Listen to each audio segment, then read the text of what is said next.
ახლა უკვე ამის პროგნოზი გავიკოთ გრძელვადიანი კი ბატონო, გარემოს ეროვნული სააგენტო და თამარ ბუბაშვილი უკვე დილიდან იქ არის, ემზადება ჩართვისთვის. თამარ, დილა მშვიდობისა. დილა მშვიდობისა, ორშაბათია და ტრადიციულად გარემოს ეროვნული სააგენტოდან შემოგიერთდებით. მიმდინარე კვირის განმავლობაში მოკლედ გეტყვით, რომ ძალიან მაღალი ტემპერატურა არ გვექნება, ანუ 30-35 გრადუსის ფარგლებში, რაც ამ დროისთვის, როგორც სინოპტიკოსები ამბობენ, ნორმა არის, თუმცა იქნება გარკვეული ღამის პერიოდები, როდესაც ნორმაზე ცოტა მაღალი იქნება ღამის ტემპერატურა. მოკლედ დეტალებზე, რა თქმა უნდა, როგორც ყოველთვის ჩვენს მასპინძელთან ერთად ვისაუბრებთ, სინოპტიკოსი თამარ ბაბაშვილი არის დღეს ჩვენთან ერთად. ქალბატონო თამარ, მოდით დავიწყოთ ჯერ ზოგადად როგორი ტემპერატურა იქნება მიმდინარე დღეების განმავლობაში საქართველოში, დავიწყოთ აღმოსავლეთ საქართველოს. მოგესალმებით ყველას. დიახ, ტემპერატურულ ფონს რაც შეეხება მიმდინარე კვირის მანძილზე დასავლეთ საქართველოში, აღმოსავლეთ საქართველოში გვექნება 30-35 გრადუსის ფარგლებში, რაც შეეხება დასავლეთ საქართველოს, აქ 27, 32, 28, 33 გრადუსის ფარგლებში.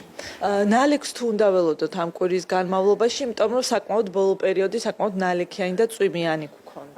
დიახ, გასული კვირა საკმაოდ ისეთი ნალექიანი და არამდგრადი იყო, რაც შეეხება მიმდინარე კვირას, ახლა აქ ოდნავ ცოტათი ამოვისუნთქებთ ამ თვალსაზრისით, ძირითადად უნალექო ამინდებია დაბლობში და ბარში, როგორც დასავლეთში, ისე აღმოსავლეთში, თუმცა რამდენიმე დღე მაინც იქნება, თქვათ 23 რიცხვი დასავლეთ საქართველოში, როგორც სანაპირო რაიონებში, ასევე კოლხეთის დაბლობზე და მერე უკვე კვირის ბოლოს. მაგრამ მთიან რაიონებში მთელი კვირის მანძილზე მაინც არის მოსალოდნელი მცირე ხანმოკლე ხასიათის წვიმები ელჭექით. ხო, ანუ ისეთი რაღაც განსაკუთრებით ამ ეტაპზე ძლიერ წვიმას არ უნდა ველოდოთ, ხო?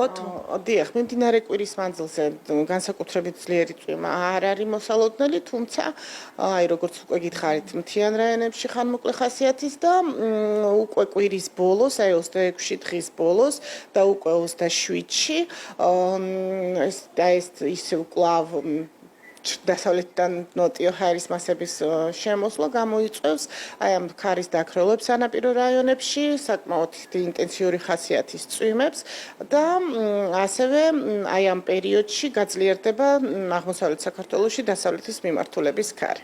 აი ქარი დღესაც არის თბილისში, ანუ ამ კვირის განმავლობაში აღარ გვექნება კვირის ბოლომდე ქარს არ უნდა ველოდოთ, თქვათ აღმოსავლეთში და დასავლეთში. დიახ, მიმდინარე კვირის მანძილზე ძლიერი ქარის დაქროლებს არ უნდა ველოდოთ და ის დაქროლები, ანუ ის ქარის სიძლიერე რაც არის, საკმაოდ ნორმალურია და დიახ, არ იქნება შემაწუხებელი.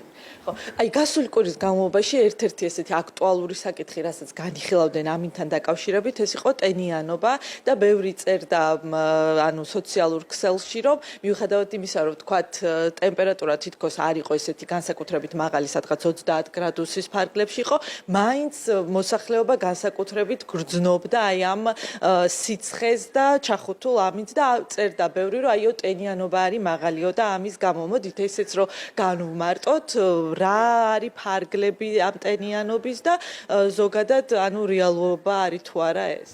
დიახ, ზოგადად ძალიან საინტერესოა მართლა ეხლა და განსხვავებულია ამ ტენიანობის მიმართ მიდგომა. ეხლა, როდესაც საუბრობთ მაგალითად დასავლეთ საქართველოში, სადაც უფრო ბევრად უფრო ტენიანია ჰავა, იქ რა თქმა უნდა მაღალი ტემპერატურა უკვე იწვევს იმას, რომ ადამიანისთვის შეგრძნება ამ ტემპერატურის უფრო მაღალია, უფრო მეტად გაჭირვებულია, უჭირს სუნთქვა ვთქვათ და ბევრი პრობლემა ჯანმრთელობის კუთხით შეიძლება გამოიწვიოს. აღმოსავლეთში ნაკლებია ზოგადად უფრო მეტად ესეთი შეგრძნება, თუმცა როდესაც საუბარია თქვათ ნოტიო ჰაერის მასების შემოვლის, გაჯერებულია უფრო მეტად ტენით ჰაერი და შესაბამისად აი ეს იწვევს კიდევაც აი ესეთ შეგრძნებას, რომ გვიჭირს სუნთქვა.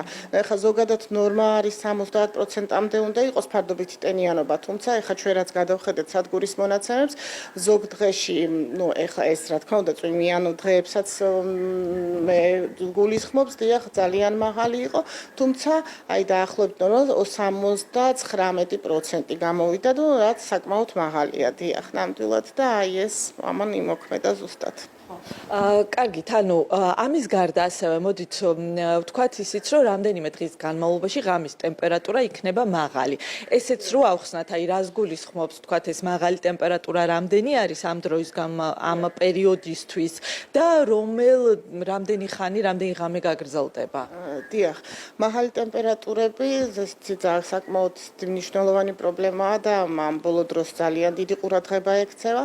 ანუ ეს არის ისეთი ფონი ტემპერატურული, როდესაც ღამის საათებში მინიმალური ტემპერატურა არ ეცემა 20 გრადუსზე დაბლა. ანუ 20-დან პლუს ზევით ჰაერის ტემპერატურა უკვე საკმაოდ ისეთი ასე ვთქვათ არ არის არაკომფორტულია. ტროპიკული ღამეები ეწოდება ასეთ ღამეებს, როდესაც ტემპერატურა 20 გრადუსზე მაღალია და აი ესეთი ტროპიკული ღამეები საქართველოში მოსალოდნელია მიმდინარე კვირაში, ეხლა 20-22 გრადუსის ფარგლებში, დასავლეთის ბარში, დაბლობში და აღმოსავლეთის ბარში.